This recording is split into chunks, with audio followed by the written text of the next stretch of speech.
Bismillahirrahmanirrahim. Assalamualaikum warahmatullahi wabarakatuh. Waalaikumsalam warahmatullahi wabarakatuh. يا رب بالمصطفى بلغ مقاصدنا واغفر لنا ما مضى يا واسع الكرم.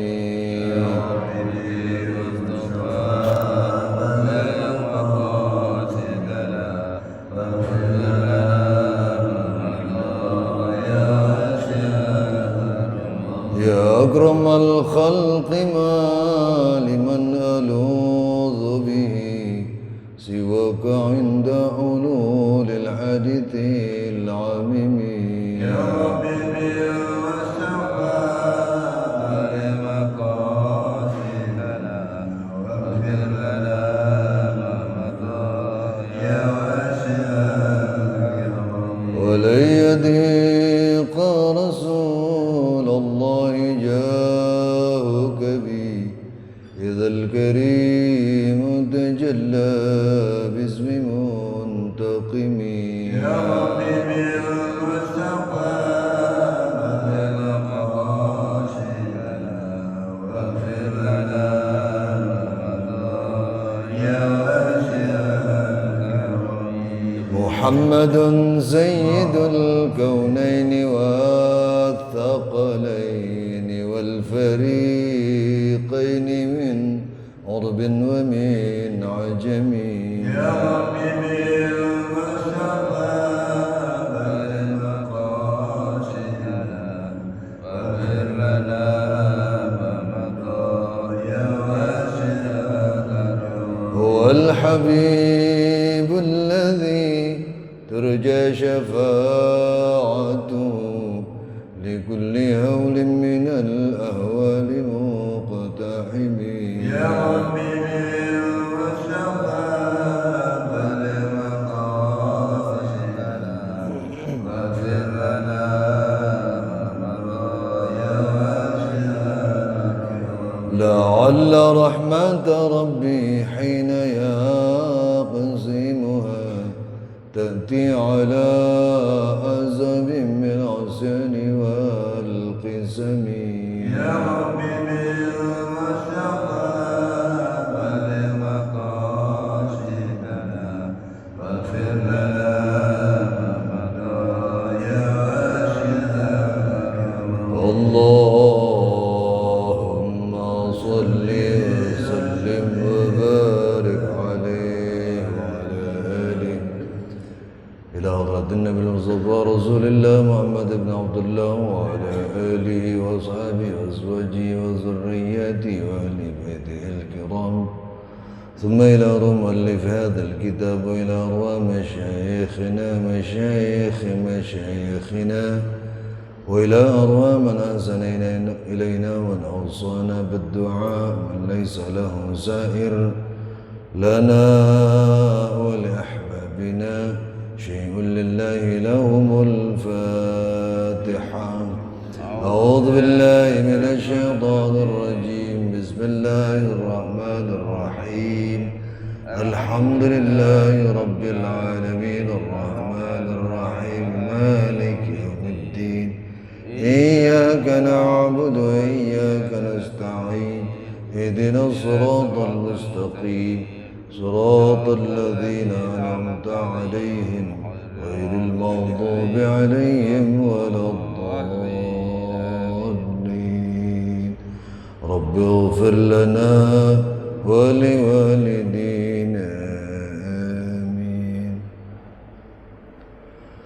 بسم الله الرحمن الرحيم. الحمد لله رب العالمين والصلاة والسلام على أشرف الأنبياء والمرسلين وعلى آله وأصحابه أجمعين وبسندنا المتصل المؤلف رحمه الله وأدام النفع به وببركات علومه وبنا وبكم وبكن رضي الله عني وعنكم وعنكم. حضرات الأساتذة الأجلاء والحاضرين والحاضرات الأحبة، mari sama-sama kita panjatkan puji dan syukur kehadirat Allah Subhanahu wa taala Zat yang telah menganugerahkan dan melimpahkan begitu banyak karunia dan nikmatnya kepada kita semua, terutama karunia dan nikmatnya berupa iman dan Islam serta sehat dan afiat. Dan tentu saja berkat terpadunya beberapa nikmat tadi, maka dengan mudah, dengan ringan kita dapat melangkahkan kaki, mengayunkan tangan menuju tempat penuh barakah ini dalam rangka menunaikan salah satu kewajiban kita, yaitu talabul ilm. Salawat dan salam tak lupa kita aturkan kehariban junjungan kita Nabi besar Muhammad sallallahu alaihi wasallam, sesosok profil pemimpin yang telah berhasil mengevakuasi umat manusia dari alam yang penuh dengan kebodohan, syarat dengan kejahilan menuju alam yang penuh ma'rifah dan irfan seperti sekarang ini. Hadirin, kajian kita masih melanjutkan bab fadilatul istighfar, keutamaan istighfar, minta ampun kepada Allah Subhanahu wa taala. Dalam banyak ayat Allah Subhanahu wa taala menganjurkan hamba-hambanya untuk meminta ampun kepada Allah Subhanahu wa taala ketika mereka menyadari telah melakukan sebuah kesalahan. Di antara ayat yang memerintahkan seseorang untuk beristighfar, walladzina idza fa'alu fahishatan aw zalamu anfusahum, yaitu orang-orang yang apabila mengerjakan sebuah keburukan, mengerjakan dosa, atau mereka menzalimi diri mereka, kemudian mereka minta ampun kepada Allah Subhanahu wa taala. Di samping ayat-ayat Al-Quran, Rasulullah SAW juga menstimulus umatnya untuk beristighfar kepada Allah Subhanahu wa taala. Di antaranya sabda beliau, wa qala sallallahu alaihi wasallam, man qala hina ya'wi ila firashi astaghfirullahal azim alladzi la ilaha illa huwal hayyul qayyum wa atubu ilaihi 3 marrat ghafarallahu lahu dhunubah wa in kanat misla zabadil bahr aw adad ramlin alij أو عدد ورق الشجر أو عدد أيام الدنيا. Barang siapa yang mengucapkan astaghfirullahal azim alladzi la ilaha illa huwal hayyul qayyum wa atubu ilaihi 3 marrat, 3 kali ketika hendak berangkat menuju tempat tidurnya. Mau tidur nih, sebelum tidur istighfar dulu.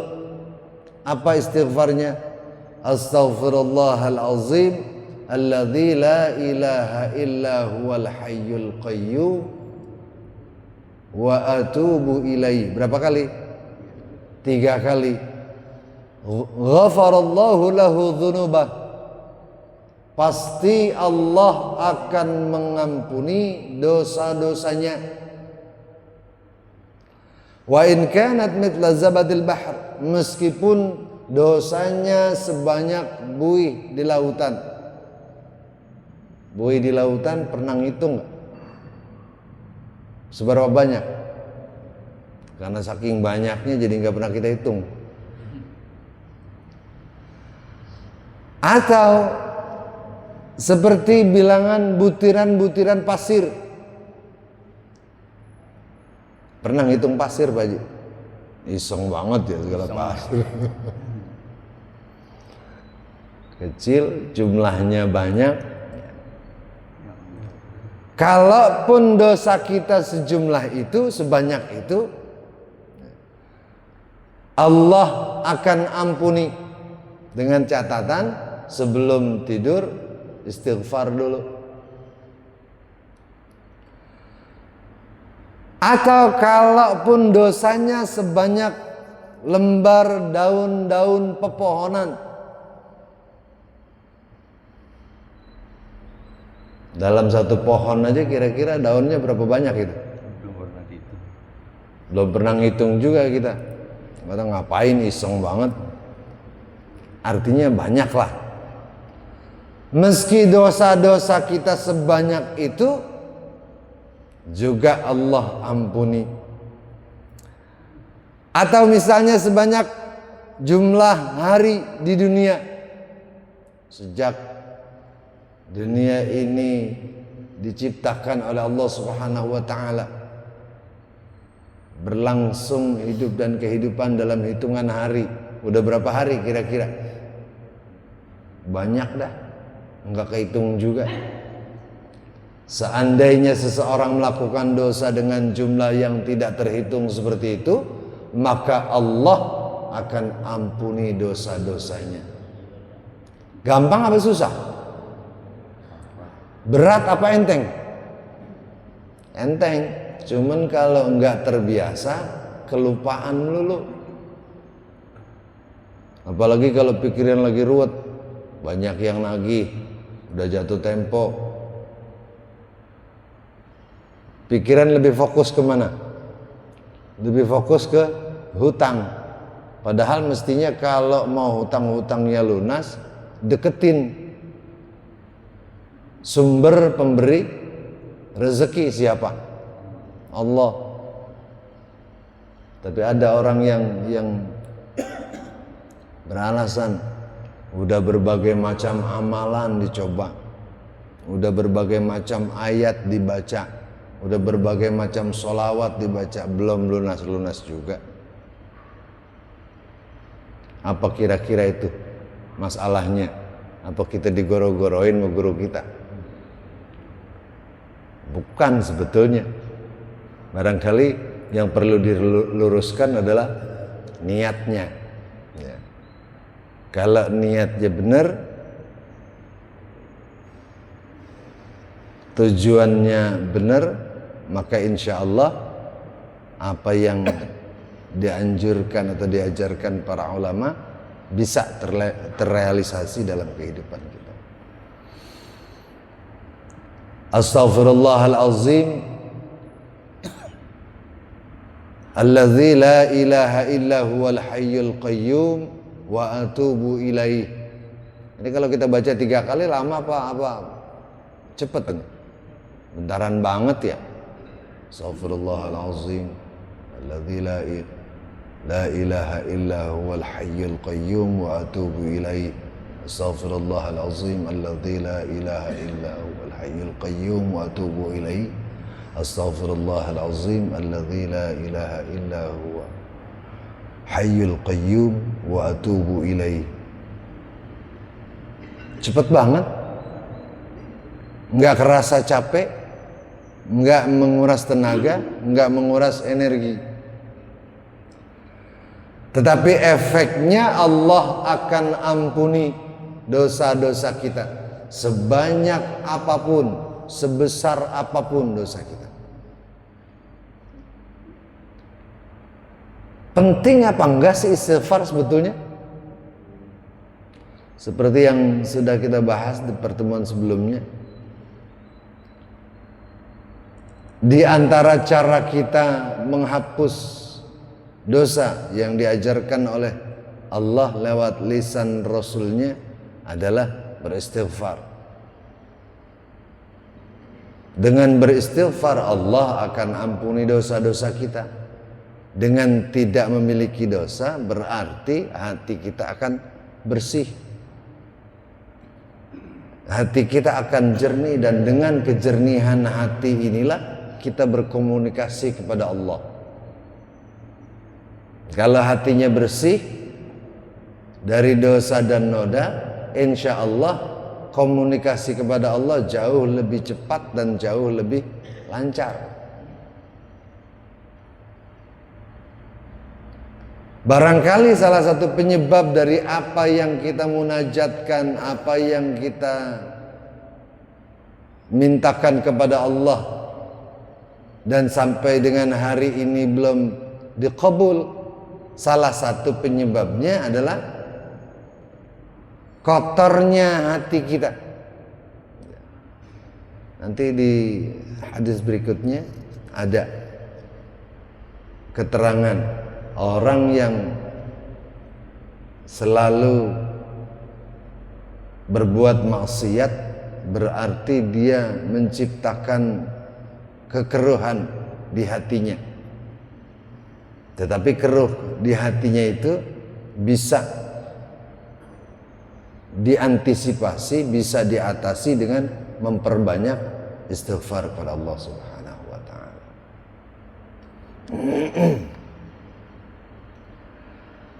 Kemudian pada hadis berikutnya wa qala sallallahu alaihi wasallam fi haditsin akhar man qala dzalika ghafartu dzunubah wa in kana farran min az-zah. Ini respon dari Allah. Orang-orang yang mengucapkan kalimat tadi, mengucapkan istighfar tadi, Allah akan ampuni dosa-dosanya meskipun dia pernah lari dari perang. Lari dari perang, ini perbuatan dosa yang cukup besar dosanya. Karena berarti dia meninggalkan kewajibannya untuk membela ajaran agama Allah. Cuman kita belum ngalamin ini.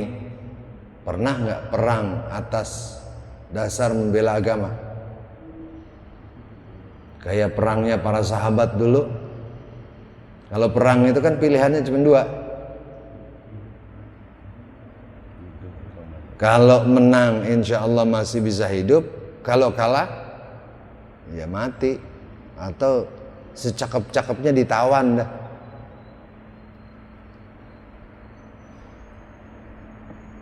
Kalaupun seseorang pernah lari dari perang, kalau dia beristighfar kepada Allah Subhanahu wa taala, maka Allah jamin Allah akan ampuni dosa-dosanya. Wa qala Hudzaifah. Nih, saya kira ini kita sering seperti apa yang dialami sahabat bernama Sayyidina Hudzaifah.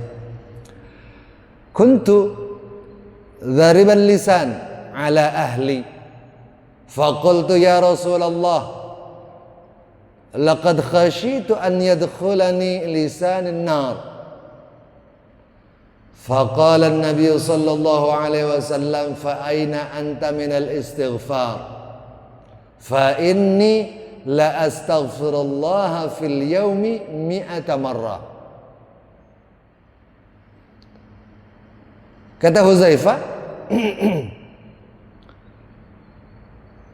saya adalah seseorang yang bermulut tajam. Ngerti nggak bermulut tajam? Lidahnya tajam, nggak boleh emosi dikit. Kalau emosi dikit keluar caci maki, keluar kebun binatang. Ada nggak yang kayak gitu? Apalagi orang Betawi. Orang Betawi kan gak boleh tersinggung dikit. Emosinya deket. Kalau udah emosi biasanya marah. Kalau udah marah biasanya yang terlontar kata-kata yang tidak menyenangkan. Padahal cuman kata-kata. Cuman karena efek dari kata-kata ini luar biasa, maka bisa jadi ini menjadi penyebab bagi kita untuk masuk neraka. Sahabat Hudzaifah radhiyallahu an saja ngeri ketika beliau punya kondisi semacam ini. Lebih hebat mana kita mensahabat Rasulullah? Kalau beliau saja merasa khawatir dengan apa yang terjadi pada diri beliau, masa kita? Enggak sih. Kalau marah apa aja dikata. Kalau marah keluar kata-kata yang kurang baik. Kalau marah keluar kata-kata yang ya mencerminkan etika yang tidak baik. Hati-hati. Maka beliau mengeluh kepada Rasulullah, khasyitu an yadkhulani lisanin nar. Saya takut gara-gara lisan saya ini akan masuk neraka. Faqala Nabi sallallahu alaihi wasallam, kemudian Nabi bersabda, fa aina anta minal istighfar? Di mana kamu? Di mana posisimu terhadap istighfar? Artinya, kok enggak istighfar? Kemudian Rasulullah melanjutkan sabdanya, fa inni la astaghfirullah fil yaumi mi'ata marrah. Sesungguhnya aku beristighfar kepada Allah Subhanahu wa taala seharian itu sebanyak 100 kali. Rasulullah aja masih istighfar 100 kali tiap harinya. Padahal Rasulullah sudah dijamin diampuni dosa-dosanya oleh Allah Subhanahu wa taala. Kita ada yang jamin enggak kita diampuni? Ada yang jamin enggak kehidupan akhirat kita bakal selamat? Sementara kita tahu persis kalau dihitung-hitung, nih kalau ada pertanyaan, banyakan mana kita? Dosa kita sama ibadah kita kira-kira banyakan mana? Kalau ada yang jawab banyakan ibadah, bagus. Cuman rasanya mah kalau kita mau jujur, banyakan dosa. Dosa mah kapan aja bisa kita kerjakan. Sementara ibadah kalau mau ngerjakan kita rencana melulu, nggak jadi-jadi. Rencana mau sholat malam, hidup pakai ngidupin alarm jam 3. Tar jam 3 bangun, sholat malam, nggak usah banyak-banyak sholatnya, 8 rakaat plus 3 rakaat witir. Habis itu kita istighfar aja sampai subuh. Begitu tidur jam 3 alarm bunyi, matiin, tar dulu tanggung. Karena udah mendusin, tidur lagi. Biasanya mendusin lagi lama apa enggak, Baji? Biasanya mendusin lagi lama. Bisa-bisa udah syuruk baru mendusin.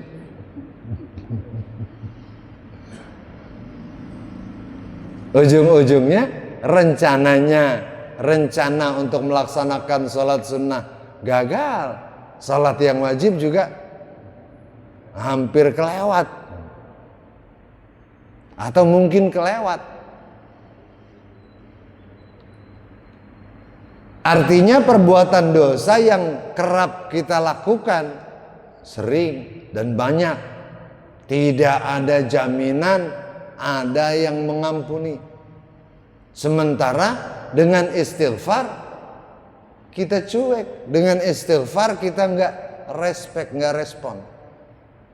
Padahal Rasulullah SAW mengatakan beliau saja masih beristighfar 100 kali setiap harinya. Ya Allah, kalau dengerin cerita kehidupan beliau kan sangat luar biasa. Hidupnya sangat sederhana, jauh dari kesombongan, sangat dekat dengan bersyukur kepada Allah Subhanahu wa taala. Lisannya sangat menyenangkan, tutur katanya tidak pernah menyakitkan, bahkan membuat orang senang dan bahagia. Coba kita banding kita, kayak gitu nggak kita? Ya Allah, kita mau bercanda aja nyakitin, bercanda aja nyakitin. Orang lagi tahu, lu jangan pakai tawa apa, lu jelek banget kalau lagi tawa. Padahal orang lagi seneng, gara-gara candaan kita, senengnya jadi hilang. Dan kadang itu tidak terasa bahwa itu adalah perbuatan yang menyakitkan yang bisa saja menimbulkan dosa. Apalagi kata-kata kasar, makian-makian yang kerap kali keluar. Sumpah serapah sering kali keluar. Paling sering kalau lagi di jalanan, sama-sama naik motor, tiba-tiba dari belakang kencang banget nyalip dengan suara knalpotnya yang keras. Padahal sih nggak salah-salah amat dia. Begitu dia ngelewatin kita, marah kita, sambil geledek, sambil doain yang jelek lagi, kagak mau jatuh. Ini kan sebetulnya nggak bagus dan bisa jadi ini menimbulkan dosa. Maka hal-hal semacam ini harus kita kikis, kita hilangkan dengan memperbanyak istighfar. Lisan yang kurang bisa dikendalikan bisa jadi terkendali karena kita sering beristighfar kepada Allah Subhanahu wa taala. Qalat Aisyah radhiyallahu anha, qala li Rasulullah sallallahu alaihi wasallam, in kunti almamti bi dhanbin fastaghfiri wa tubi ilaihi fa inna at-taubata min adh-dhanb an-nadam wal istighfar. Kalau kau pernah didera sebuah dosa, maka hendaklah beristighfar dan bertaubat kepada Allah Subhanahu wa taala. Yang masuk dalam kategori taubat adalah yang masuk dalam kategori taubat dari dosa, an-nadam wal istighfar, menyesal dan istighfar.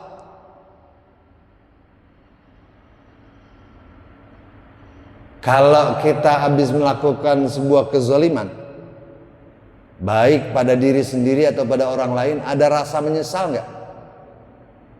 Ada rasa menyesal. Ini kalau kata orang Jerman, menyesal itu artinya ungkapan katanya adalah ngajog. Tahu ngajog? Pak Haji tahu?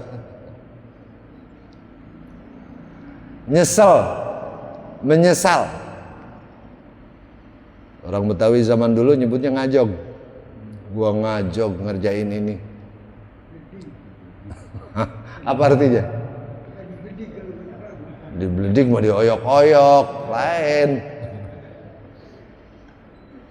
Kalau itu dikejar-kejar, kalau dikejar-kejar emang padanan katanya banyak, dibeledik-beledik, dioyok-oyok, diudag-udag, diuber-uber. Padahal artinya dikejar-kejar. Kalau anak sekarang mungkin gak ngerti.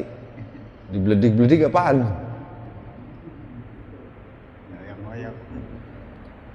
Kalau dulu kan orang Betawi nggak ada yang nyebut sendok dulu. Adanya tesi. Coba anak sekarang suruh ngambil tesi, tahu gak dia? Ambilin tesi. Apaan sih tesi kan gitu.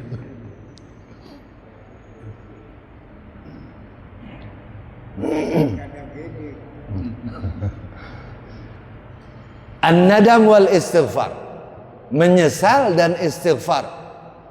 Kalau ada rasa sesal di hati, ini menunjukkan ada keinginan untuk bertaubat. Masih cakep tuh hatinya berarti. Habis ngelakuin perbuatan jelek tapi nyesel, berarti masih punya kesadaran. Yang ribet udah ngerjain perbuatan yang jelek, nyesel aja kagak. bahkan berbangga. Ada nggak yang kayak gitu? Waduh, yang kayak begini ribet ini ngurusinnya ini. Kalau dosa sudah bangga, boro-boro beristighfar. Apa dosa yang sering dilakukan tapi pelakunya rasa bangga? Apa coba? Nyawer. Tahu nyawer? Nyawer siapa? Kalau nyawer istri mah gak apa-apa. Tapi ibu-ibu komplain gak pernah katanya disawer sama suaminya.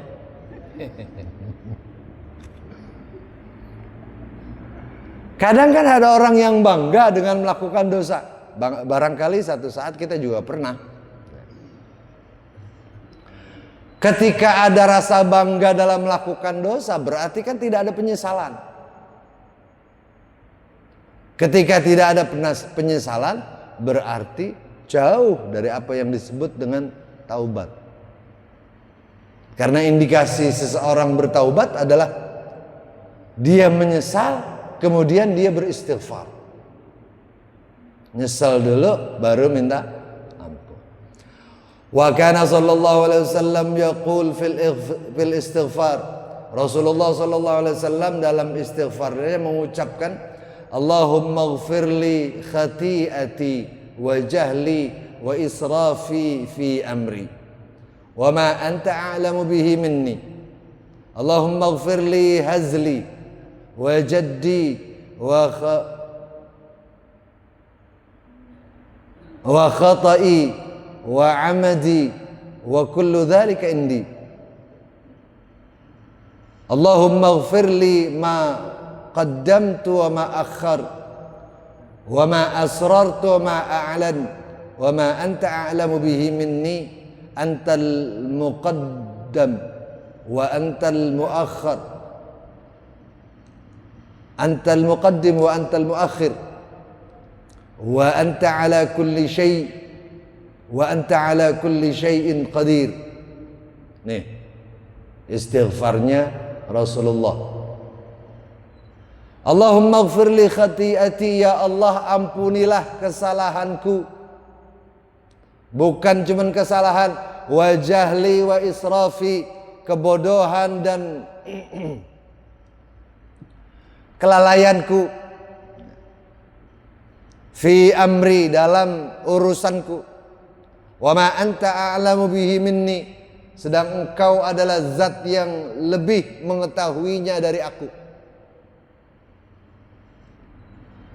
Allahumma ighfirli hazli wa jaddi, ya Allah ampunilah candaku dan seriusku.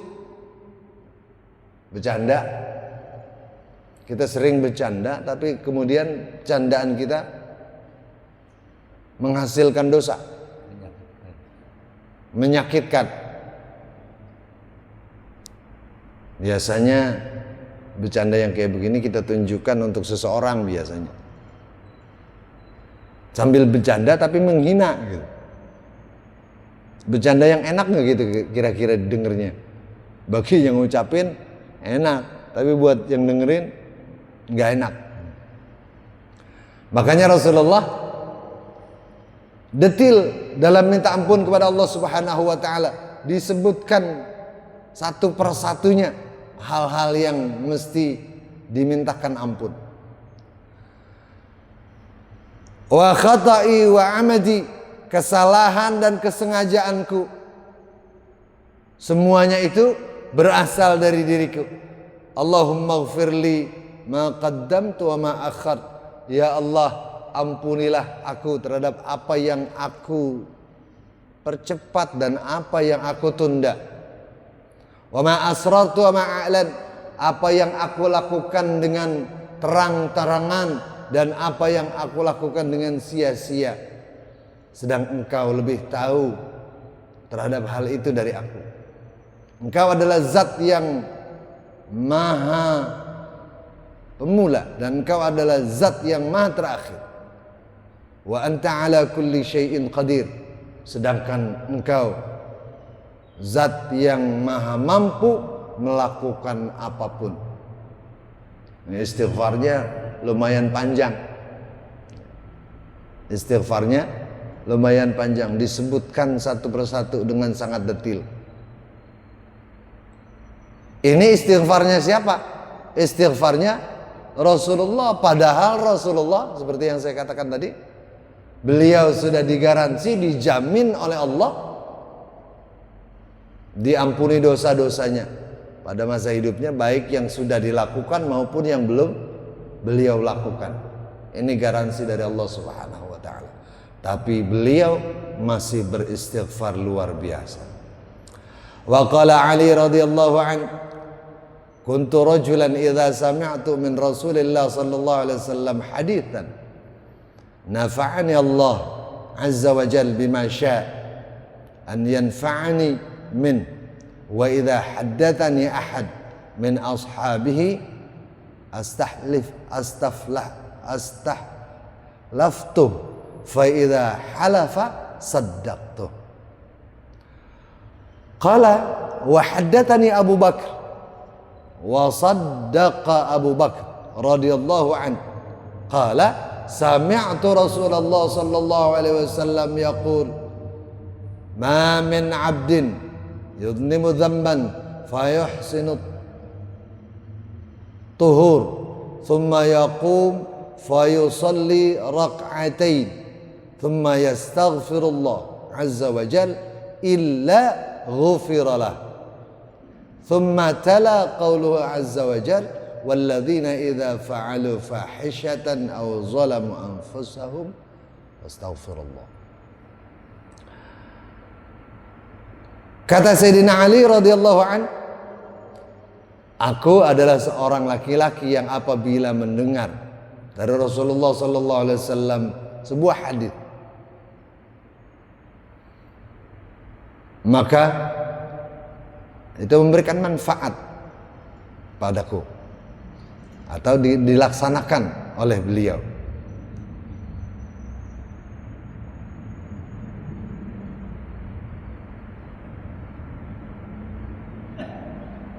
Wa idza haddatsani ahad, apabila seseorang menyampaikan kepadaku tentang sebuah hadis, maka aku minta orang itu untuk bersumpah. Kalau dia sudah bersumpah dan dia menyatakan kebenarannya, maka aku menerima. Satu saat haddatsani Abu Bakar. Abu Bakar menyampaikan sebuah hadis kepadaku. Katanya, sami'tu Rasulullah, saya mendengar Rasulullah sallallahu alaihi wasallam, tidaklah seseorang melakukan dosa ketika dia memperbaiki bersucinya, kemudian dia berdiri dan salat 2 rakaat, kemudian minta ampun kepada Allah Subhanahu wa taala, kecuali Allah mengampuninya. Kemudian Abu Bakar membaca ayat walladzina idza fa'alu fahishatan aw zalamu anfusahum.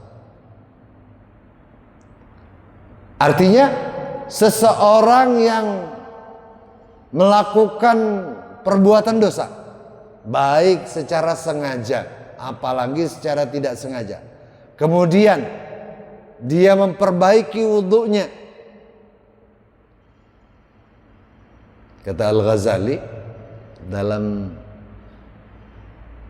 kitab Bidayatul Hidayah, salat yang khusyuk itu harus dimulai dari wudhu yang khusyuk. Kita kalau wudhu khusyuk nggak kira-kira? Boro-boro khusyuk kita mah. Wudhu paling yang kita baca cuma niatnya doang. Nawaitu raf'al hadatsil asghar. Itu yang kita baca. Setelah itu membasuh muka, baca doa enggak kita? Enggak. Membasuh tangan, baca doa enggak? Menyapu kepala? Ini artinya wudhu kita belum kita arahkan untuk sesuatu yang khusyuk. Padahal kata beliau, Kalau mau khusyuk sholat itu harus dimulai dengan wudhu yang khusyuk. Setelah basmalah, setelah niat, setelah kemudian kita membasuh wajah, saat kita mencuci muka kita, munajat kepada Allah. Setidaknya kita minta kepada Allah. Apa kata beliau? Allahumma bayyid wajhi. Ya Allah, putihkanlah wajahku dengan sinarmu. Di hari kau menghitamkan wajah orang-orang kafir dan wajah orang-orang munafik. Kapan? Hari kiamat. Nanti di hari kiamat, orang-orang yang sering berwudu dengan orang-orang yang tidak sering berwudu, itu kelihatan bedanya. Mereka yang sering berwudu wajahnya akan bersinar, bercahaya, putih. Sementara orang-orang yang gak pernah berwudu, orang kafir misalnya, wajahnya akan dihitamkan oleh Allah, hitam legam. Begitu juga orang-orang munafik, wajahnya akan dihitamkan oleh Allah. Nah, saat kita berwudu, mencuci muka, membasuh muka, kita minta kepada Allah agar Allah memutihkan wajah kita. Kemudian saat kita membasuh tangan, kanan, ya Allah berikanlah catatan amalku dari tangan kanan. Saat kita membasuh tangan kiri, bukan dari tangan kiri ya Allah, atau dari arah punggungku. Kenapa mintanya dari tangan kanan? Karena orang-orang yang diberikan catatan amalnya dari tangan kanan di hari kiamat nanti, ini pertanda orang ini akan dipermudah oleh Allah dalam proses perjalanan kehidupan akhiratnya. Kalau amalnya lebih dominan amal yang baik, maka kelak akan diberikan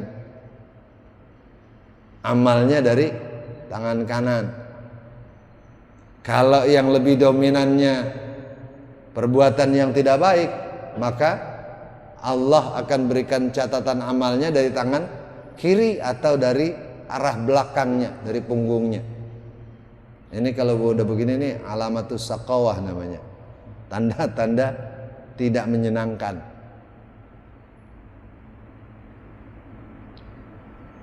Begitu juga saat menyapu kepala, saat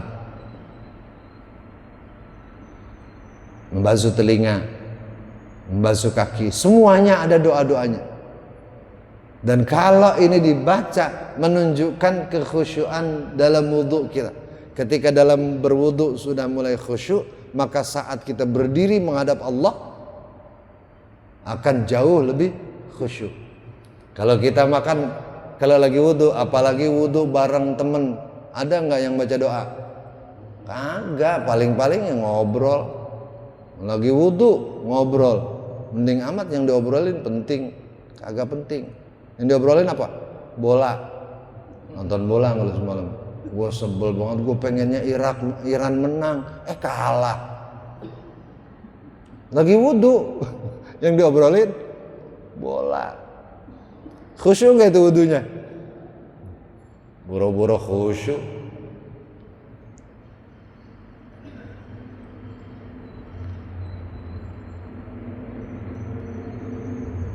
Orang-orang yang melakukan dosa kemudian dia memperbaiki taharahnya, memperbaiki bersucinya, kemudian dia berdiri dan salat 2 rakaat, kemudian beristighfar kepada Allah Subhanahu wa taala, pasti Allah ampuni dosa-dosanya. Gampang banget. Minta ampun mah gampang banget. Asal berkaitan dengan hak Allah. Tapi kalau berkaitan dengan hak adami nanti nambah syaratnya. Misalnya kita dosa dengan menzolimi orang. Misalnya kita pernah mengambil barang orang itu, bisa nggak istighfar doang kepada Allah? Dosa yang kita lakukan karena larangan Allah, Allah ampuni, tapi masih kurang syarat. Dosa terhadap manusia belum. Minta maaf dulu sama orang yang kita zolimi. Kalau kita ngambil barangnya, pulangin dulu barangnya, baru kemudian Allah ampuni. Misalnya kita ingin melaksanakan apa yang diajarkan para ustadz, para kiai, kan katanya ambil yang baik-baik, ambil yang bagus-bagus, yang jelek-jelek tinggal. Begitu ke masjid bawa sendal jelek, pulang nyari yang bagus. Pakai alasan, loh kok lo nyari yang bagus? Kan kata ustadz tinggal yang jelek-jelek, ambil yang bagus. Tapi bukan itu maksudnya. Ketika kita ambil barang orang, saat kita minta maaf, harus kita sebut. Kalau kata yang punya, pulangin dulu sendal gua, ganti dulu, ganti, baru diampuni oleh Allah. Tapi terkait dengan hak Allah, ketika kita memperbaiki wudhu kita duduk, kita berdiri dengan khusyuk menghadap Allah, kemudian kita beristighfar, pasti Allah ampuni dosa-dosanya. Nih, seperti yang saya bilang tadi, kalau hati itu bisa terkotori oleh sebuah perbuatan dosa.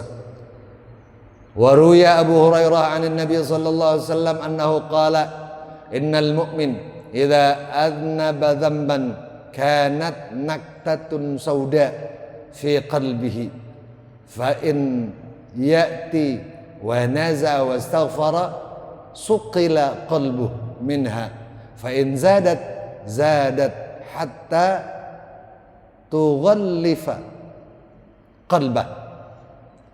Sesungguhnya seorang mukmin apabila dia melakukan satu perbuatan dosa, maka perbuatan dosa itu adalah satu titik hitam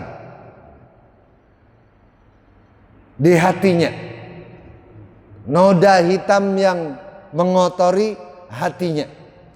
Apabila dia taubat, dan beristighfar, maka kembali bersihlah hati itu. Tetapi apabila semakin hari semakin banyak dan tidak pernah dibersihkan, maka hatinya akan tertutup oleh kotoran-kotoran tadi. Kalau hatinya sudah tertutup, wah ini berat. Kalau hatinya sudah kotor, sulit untuk mendapat hidayah. Kalau hatinya sudah tercemar, sulit untuk bisa menerima kebenaran. Bisa jadi menjadi hati yang keras, yang kotor. Padahal hati ini adalah microchip kita untuk bisa tersambung, terhubung pada Allah Subhanahu wa taala. Kalau microchipnya kotor, kira-kira nyambungnya bagus apa jelek? Bahkan bisa jadi nggak dapat sinyal karena perangkatnya kotor. Maka bersihkan perangkat tersebut dengan banyak beristighfar. Kalau dia beristighfar, hatinya akan kembali jernih, hatinya akan kembali bersih. Dan ketika dia sudah bersih, maka akan mempermudah komunikasi kepada Allah Subhanahu wa taala. Saya kira itu yang bisa kita bahas pagi ini. Sebelum saya tutup, jika ada pertanyaan, disilahkan. Ya. Ya, Pak Ji. Bismillahirrahmanirrahim. Assalamualaikum warahmatullahi wabarakatuh. Tadi sudah disampaikan oleh kita tentang istighfar. Dan jikalau kita istighfar, kita sebut dan kita minta ampun kepada Allah, dan tentunya jikalau kita masih ada mungkin ada kesalahpahaman, ada sesuatu yang mungkin dengan manusia, tentunya kita harus minta maaf kepada manusia itu sendiri. Ini yang menjadi satu catatan yang kita kadang-kadang lupa, bahwa hubungan kita dengan manusia itu, sebelum kita menyampaikan permohonan maaf kepada Allah, ini yang kadang-kadang kita sungkan atau lupa atau mungkin gengsi itu dulu. Nah, kira-kira bagaimana menyikapi permasalahan yang ada seperti itu. Kemudian yang kedua, kita lebih banyak juga perbuatan-perbuatan yang syirik, yang tentunya itu tidak dibenarkan oleh Allah. Ini menjadi satu catatan juga. Apakah kita dalam istighfar kita membaca syahadat lebih dahulu atau bagaimana? Itu mungkin yang saya bertanyakan. Terima kasih. Wabillahi taufiq warahmatullahi wabarakatuh. Terima kasih. Dalam kaitan bersalah kepada sesama, seperti saya katakan tadi, kalau kita salahnya sama orang, harus kita sebut salah kita apa. Karena dengan demikian, maaf yang diberikan nanti akan jauh lebih ikhlas, akan jauh lebih jelas. Makanya kalau lebaran, kan biasanya kita minta maaf-maafan tuh, melakukan maaf-maafan. Kita sebut nggak? Misalnya kita lebaran pada seseorang, bang, maafin ya bang. Paling segitu doang kita. Kalau pengen jelas, ya lebih bagusnya kita sebut, bang, maafin ya bang. Tempo hari yang sendal lo hilang itu, gue yang nyolong bang.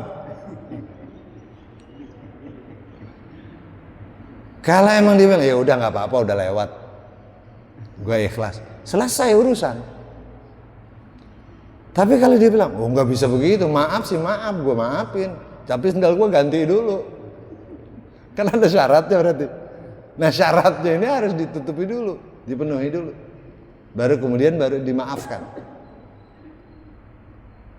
Nah berbeda dengan Allah, dengan ketika kita berdosa kepada Allah, melanggar hak-hak Allah, jauh lebih mudah. Tapi bukan berarti kalau begitu mah udah kita ngerjain dosa aja, dasaran ngilanginnya gampang, asal istighfar juga selesai. Bukan seperti itu. Siapa tahu ketika kita sedang melakukan dosa dan belum sempat istighfar, Allah ambil jatah hidup kita. Sempat minta maaf nggak? Minta ampun nggak sama Allah? Nggak sempat kan? Oleh karenanya disegerakan. Setiap melakukan perbuatan dosa, kita segerakan dengan beristighfar. Kalau mau dipakai syahadat dulu, itu lebih bagus. Cuman kan istighfar langsung aja kita jarang-jarang, apalagi pakai syahadat dulu. Asyhadu an la ilaha illallah wa asyhadu anna Muhammadar Rasulullah, astaghfirullah. Kira-kira keseharian kita kayak gitu nggak? Kalau bisa kayak gitu bagus. Tapi kalau nggak, minimal istighfar lah. Setiap kali kita dosa, kita melakukan dosa, minimal istighfar. Maka ini akan mempermudah kehidupan kita. Jadi gitu Pak Haji. Terima kasih. Ada lagi? Udah jangan nanya lagi, ngajinya jadi lama. Tapi bukan berarti nggak boleh nanya. Ayo silakan. Jamaah yang cerdas. Mari kita tutup dengan berkirim Fatihah kepada orang-orang tua kita yang telah mendahului kita, guru-guru kita yang telah mendahului kita. Kiranya Allah ampuni dosa-dosa mereka, Allah lipat gandakan pahala amal baik mereka, dan akhirnya Allah tempatkan mereka di surga yang penuh dengan nikmat. Kita yang masih hidup, kita berharap, bermohon, berdoa kepada Allah Subhanahu wa taala, semoga kiranya Allah berikan kita nikmat panjang umur dalam taat kepada Allah dan Rasul-Nya. Allah berikan kita kekuatan iman dan Islam, Allah berikan kita taufik dan hidayah. Allah berikan kita rezeki yang banyak untuk bekal ibadah kepada Allah Subhanahu wa taala. Allah jadikan anak cucu kita anak cucu yang salihin, salihat, mutamassikin bi syariatillah wa sunnati nabiyyi. Kelak kita mati, mohon dimatikan dalam husnul khatimah.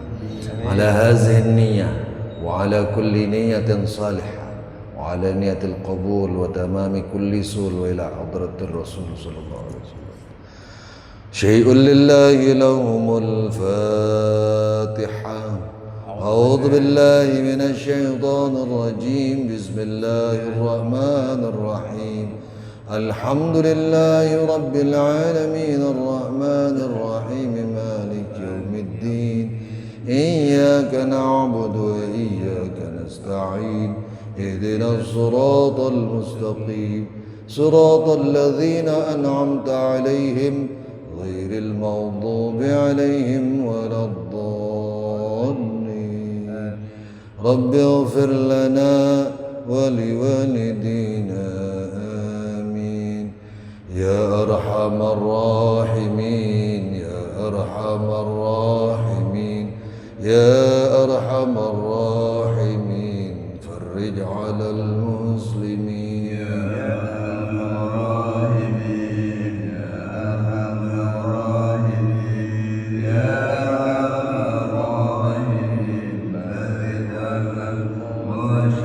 يا ربنا يا كريم يا ربنا يا رحيم. أنت الجواد الحليم وأنت نعم المعين. يا أرحم الراحمين يا أرحم الراحمين يا الراحمين. فرج على المسلمين. رب أدخلنا جنان أزلفت للمتقين إذ ينادون ادخلوها بسلام آمنين. يا أرحم الراحمين يا أرحم الراحمين يا أرحم الراحمين. وصلاة الله دوام تبلغ الهادي الأمين وعلى الآل الكرام والصحب والتابعين.